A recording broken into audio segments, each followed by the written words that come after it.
Oke, hari ini saya akan belajar lagi cara untuk membuat literatur review, dan saya akan menonton beberapa video yang ada di YouTube dari luar negeri tentang bagaimana menyusun literatur review. Ada channel yang bagus ini dari Andy Stapleton, dan saya juga akan mereferensi ilmu-ilmu tentang metodologi penelitian dari Profesor Wisnu Jatmiko, yang kebetulan juga adalah pembimbing saya di tesis.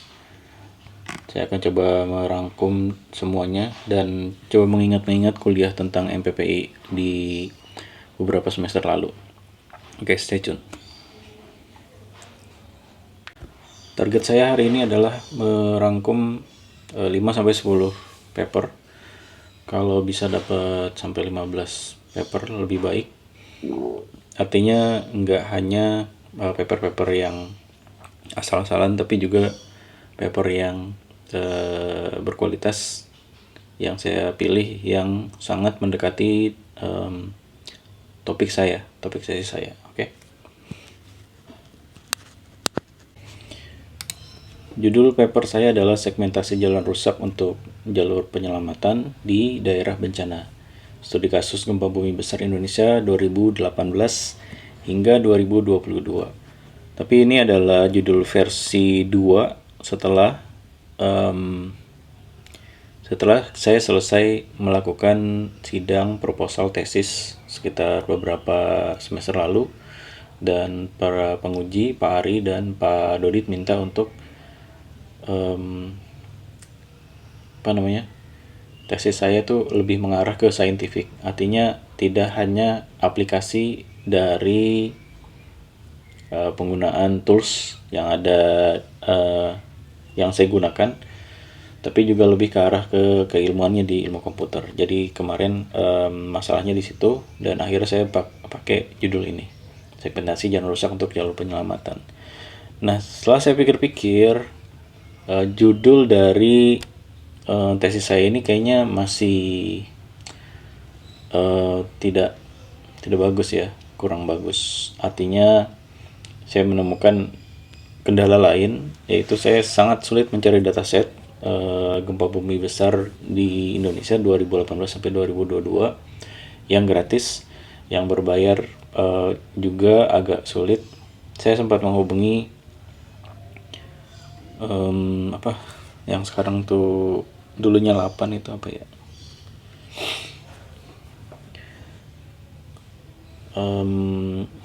Jadi saya coba hubungi, kemudian saya mau minta data untuk penelitian, ternyata juga sulit prosesnya, dan akhirnya saya memutuskan untuk mencari dataset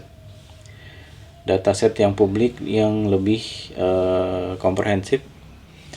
Nah, kalau dataset di bidang AI itu, terutama computer vision, itu prosesnya banyak sebenarnya.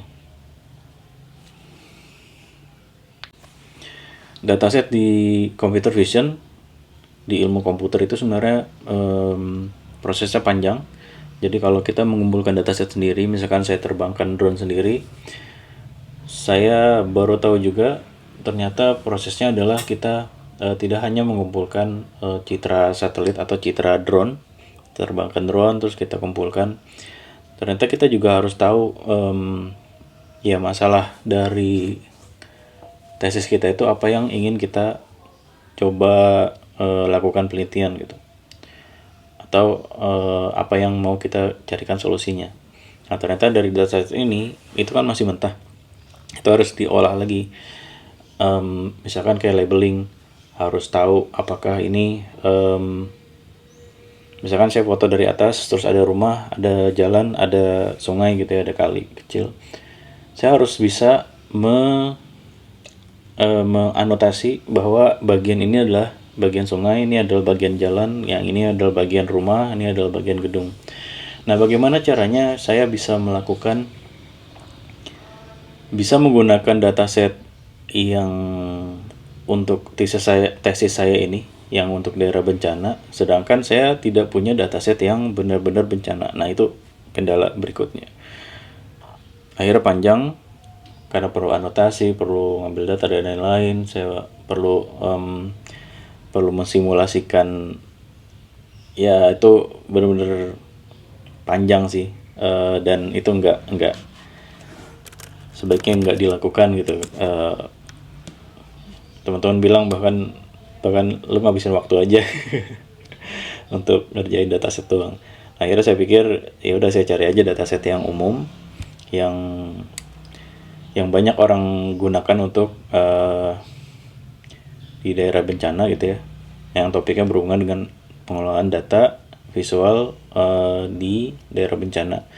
Nah, akhirnya saya nemu nih, namanya datasetnya adalah RescueNet. RescueNet ini punya sekitar 4.500, kurang dari 4.500 gambar yang sudah dibagi-bagi menjadi training 80%, validation 10%, terus tesnya ada 10% sets. Nah, di dalam dataset ini juga sudah dianotasi, sudah ditandain gitu. Ini bagian gedung, ini bagian jalan yang rusak, ini ada bagian sungai, terus ada yang lain-lain. Nah, intinya adalah kita tinggal menggunakan dataset ini sesuai dengan apa yang kita mau. Nah, yang saya mau lakukan adalah saya akan menggunakan bagian background, kemudian ada jalan rusak, jalan yang masih utuh, dan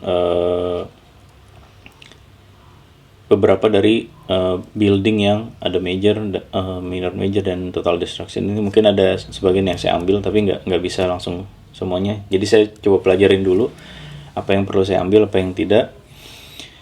Nah, enaknya ini udah yang saya bilang tadi udah dianotasi, jadi tahu mana yang jalan bagus, mana yang jalan rusak. Sehingga akhirnya di penelitian ini saya bisa menggunakan ide yang saya adaptasi dari teman-teman adalah mengkomparasi segmentation architecture.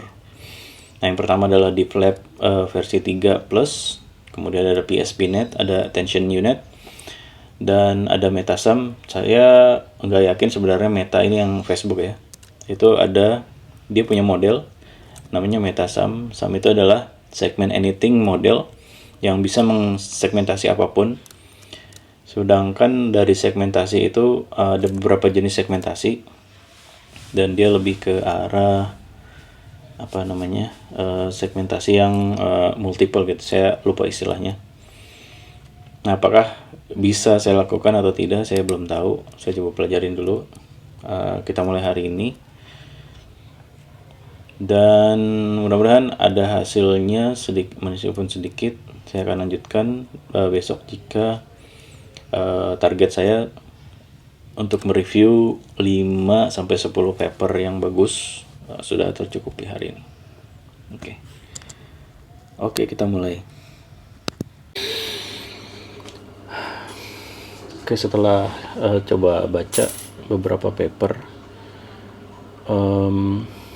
ya nggak ada yang langsung sesuai dengan topik saya, tapi ada satu paper yang sama-sama menggunakan RescueNet.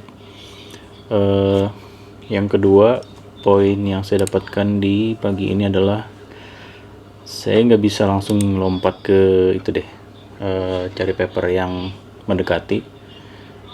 Artinya harus spesifik, cari paper yang mendekati, tapi juga menggunakan salah satu arsitektur yang saya mau bandingkan, misalkan kayak DeepLab versi 3, PSPNet dan Attention Unit, atau Metasum.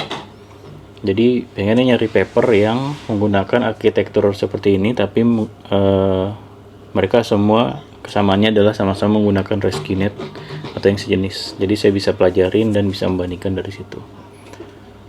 Kayaknya itu aja untuk hari ini. Kita lanjut lagi besok.